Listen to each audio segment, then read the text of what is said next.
정체성은 하나가 아니죠. 집에서 나는 굉장히 개구장이 아버지일 거고, 하지만 건축주한테는 믿음직한 전문가가 돼야 될 거고, 어떤 사람이냐는 그런 다양한 제 상황 속에서, 제 입장 속에서도 잃지 않는 나의 근본 줄기가 뭔가, 이런 걸 놓치지 않는 것인 것 같아요.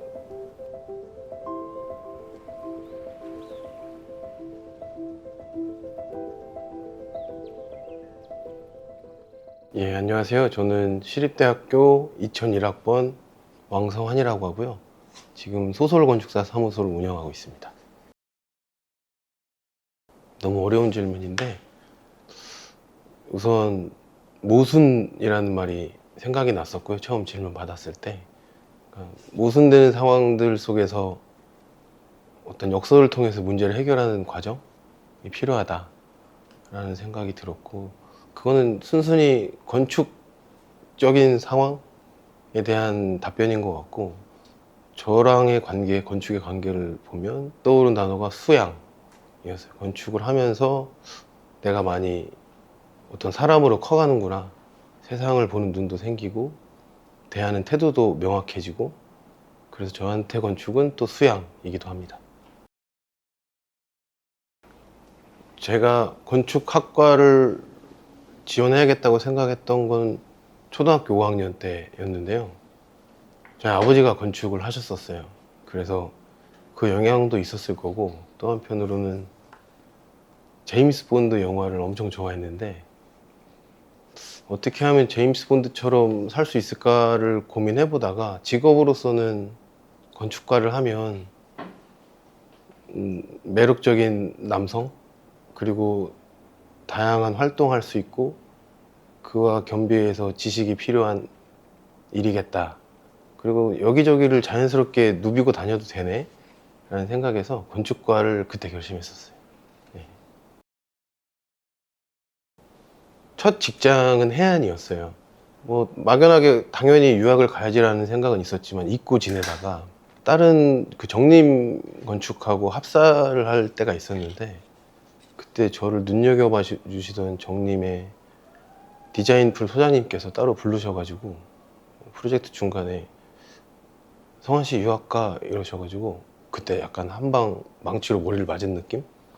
당연히 유학을 가야지라는 막연한 생각이 있었는데 누군가가 바로 딱 저한테 얘기해 주시니까 가야겠다, 일도 재밌지만 이제 갈 때가 된 것 같다라는 생각을 해서 가게 됐어요.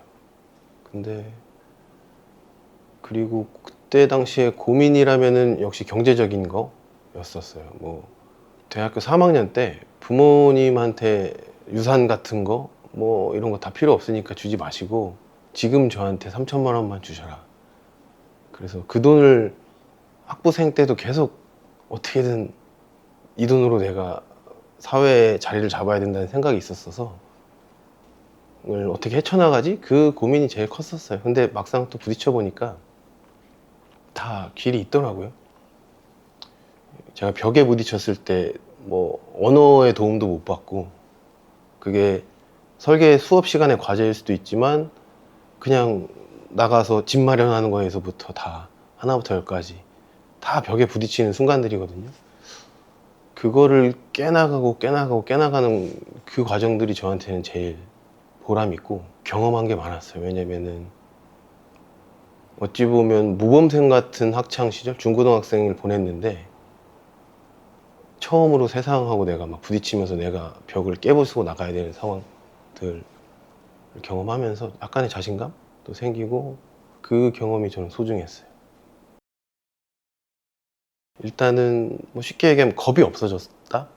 그리고 겁이 없어지는 것도 있지만 제 스스로 내적으로 굉장히 자유로움을 느꼈어요. 왜냐면 그전에는 시를 내가 건축으로 표현하거나 어떤 흡수하거나 이걸 반영할 수 있어라는 고민을 하면 당장 그 고민을 접었거든요. 너무 어렵고 불가능할 수도 있어. 근데 그 유학을 하면서의 경험이, 이게 건축으로 흡수되거나 건축에서 소화할 수 있는 주제에 한계가 있지는 않겠네 라는 생각이 들었었어요. 그래서 좀 더 사고적인 측면에서 자유로워졌던 것 같아요. 그리고 표현, 접근 방식 뭐 이런 걸 예를 들면 표현은 오히려 더 우리나라 한국적인 스타일로 표현하는 것이 맞겠다.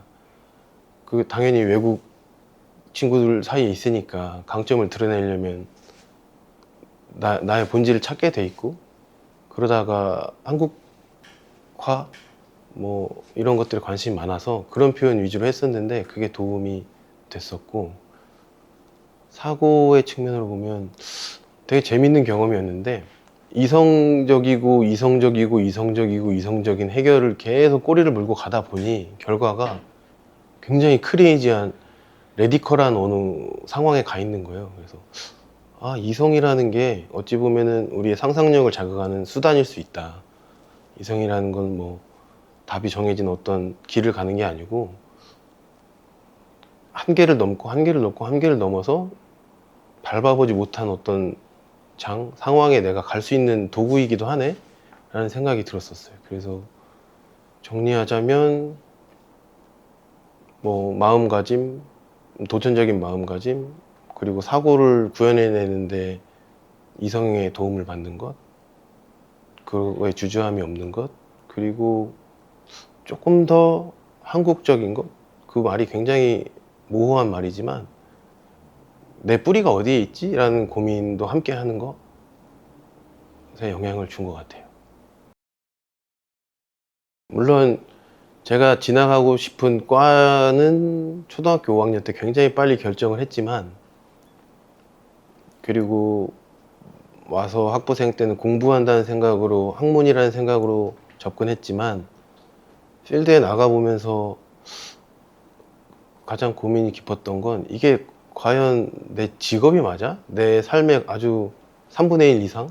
2분의 1 정도를 차지할 만한 걸로 내가 선택할 만한 직업이 맞아? 라는 고민이 많았어요. 건축이라는 영역이 굉장히 크기 때문에 설계가 과연 나의 업이 맞냐? 라는 고민이었던 것 같아요. 설계하는 사람으로 내가 적합하냐? 그 삶을 내가 지탱할 수 있냐? 이 문제였는데, 유학을 가서 외국인 친구들하고 부딪혀 보면서 생긴 자신감은 있지만, 그거는 제 경쟁력일 뿐이지 내가 내 삶에 온전히 건축 설계를 내 일로 받아들일 만한 내 그릇이 되는가? 라는 거에는 확답이 없었어요. 그래서 갈팡질팡 했는데, 취업하고 솔토지빈에서 일하면서 그때 같이 일했던 동료들의 모습, 왜냐면 그 친구들은 이미 설계를 자기의 직업으로 선택한 사람들이었고 굉장히 열정적으로 시간을 보내고 일을 했던 친구들을 전 약간 한 큐어 뒤에서 바라보면서 나는 저렇게 못할 것 같은데? 라는 생각, 고민도 있었고, 또 한편으로는 그 길고 험난한 기간 동안 콧노래를 부르면서 이렇게 새벽까지 일하시는 조남호 소장님을 보면서 내가 저렇게 살 수 있을까? 라는 질문이 많았던 것 같아요. 근데 다니면서 한 2년 만에 그 질문에 대한 답을 찾았었어요. 아, 나 이거 할 수 있겠는데? 저렇게 즐기면서 살 수 있겠다 라는 결론을, 그래서 저는 다른 제 동료들에 비해서 굉장히 늦게 결정한 케이스인 것 같아요. 설계를 나의 업으로 삼아도 되겠다 라는 판단을 늦게 했습니다. 처음에 소설이라는 이름을 지은 거는 도상학적으로도 글씨가 이쁘고 영어로도 괜찮고 한문으로도 괜찮고 한글로도 괜찮아서 그랬고, 그 다음에 뜻을 찾았는데 처음에 뜻은 그거였어요. 소박한 가족? 뭐 이런 뜻이었어요. 근데 지금은 바꿨거든요. 그게 사무실의 규모도 바뀌고 제 생각도 바뀌고 구성원도 바뀌면서 자연스럽게 바뀌었어요. 본질을 고민하고 또 그 프로젝트가 끌고 가야 될 가치들을 엮어내는 그래서 소설, 이렇게 뜻을 바꾸고 있어요. 아마 10년 뒤에는 또 바뀔 것 같아요. 추구하는 건축, 우리 사무소는 아주 고민하고 있는데 진지하게, 그거는 제 고민이고, 그에 앞서서 같이 일하는 친구들과 어떻게 호흡 맞추고 그 친구들한테 소설이 무슨 의미일까? 라는 고민이 저는 사실 그간 10년의 고민이었고, 그래서 스탭들과 같이 만들어가는 소설의 방향이 일단 주 큰 방향이고, 앞으로의 조금 목표, 제가 더 해야 될 일은 거기에 저의 색깔을 좀 더 입혀보는 것, 혹은 좀 더 구체화된 제 생각을 이렇게 갈고 닦는 것이라고 생각하고 있어요. 2020년에 시작했던 진주 백년 공원이라는 프로젝트가 있는데, 그게 완공이 되고 작년부터 여러 가지 의미 있는 수상을 했어요. 그래도 10년 동안 같이 고생했던 친구들, 그리고 우리의 작업이 어느 정도 좋은 평가를 받을 수 있구나라는 반증이 되지 않았나 싶어서 좋고, 또 하나는 그 프로젝트가 100년 된 건물을 이렇게 리노베이션 하는 것, 당연히 지붕은 이제 목구조였죠. 그리고 75년 된 역사를 전시관으로 바꾸는 것, 그리고 새로운 완전히 신축된 커뮤니티 공간을 제공하면서 철도 부지였던, 철도 역사였던 데를 공원으로 바꾸는 프로젝트였거든요. 그래서 여러 가지 그러니까 생각을 하게 해준 프로젝트였어요. 100년 된 건물은 일제 수탈을 겪으면서 수탈의 병참 기지로 만들었던 건물이기 때문에 일본도 그때 당시에 자기만의 건축 스타일이 있진 않았고, 독일식 이 창고를 만든 거였어요, 벽돌로. 그래서 동아시아 근대화를 겪으면서 동아시아 국가들은 자기의 정체성을 어떻게 세워야 되지? 우리에게 남아있는 거는 지금 어디서 기원도 모르는 어떤 건물이 덩그러니 100년 동안 우리랑 같이 있었는데, 이걸 우리식으로 어떻게 바꿔 써야 되지? 라는 고민도 있었고, 여전히 그거는 저한테는 유효한 질문이고, 또 하나는 그 철도로 쓰이면서 완전히 닫혀 있었던 그 부지가 동네를 철도 앞과 철도 뒤를 완전히 나눠 놨었는데, 이게 열리면서 두 동네? 두 블럭이 이제, 블럭이라고 하기도 뭐하죠, 굉장히 큰 단위의 도시가 만나는 경계 공원이 돼버린 건데, 도시재생 혹은 도시개발, 긴 호흡으로 봤을 때 산업유산을 어떻게 쓸 것이냐, 이런 문제들도 고민했던 프로젝트고, 여전히 저한테는 질문으로 남아있어요. 첫째는 무조건 여행을 가라. 될 수 있는 한 긴 여행이면 좋겠다. 긴 여행이라는 거는 뭐 1년, 2년 뭐 이런 게 아니고, 내가 뜻밖의 상황에 닥칠 수밖에 없는 기간, 그거에 대응해야 되고 어떤 나만의 방법을 찾아내야 되고 하는 정도의 기간이어야 된다. 그리고 두 번째는, 저는 여전히 건축은 학문이라고 생각해요. 그러려면 자기가 길을 내야 된다는 어떤 고민이 있다면 이전의 길을 봐야 되거든요. 그러면 학문으로서의 건축의 역사를 한번 이렇게 공부해 볼 필요가 있어요. 역사를 봐서, 이런 절차와 연유를 거쳐서 우리가 지금 이 시대에 와 있구나. 그래서 어느 시점에 동시대의 고민을 같이 할 수 있는 정도의 안목이 있었으면 좋겠어요. 그래야 자기의 길을 자신감 있게 낼 수 있을 것 같아요.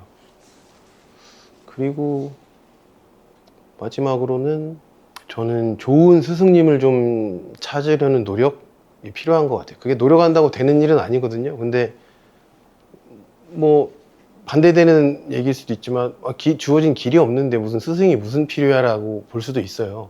내가 내 어떤 레퍼런스 없는 나만의 길을 만들어야지라고 할 수도 있는데, 오히려 반대로 주어진 길이 없는 상황이기 때문에 자기가 이렇게 곁에서 가까이서 보고 참고하고, 나는 반대로 할 거야 라고 생각해보고 할 수 있는 어떤 좋은 스승님이 있으면 좋겠어요. 왜냐면 지금 우리가 이렇게 인터뷰하는 이 순간의 저의 모습도 제 전체는 아니니까.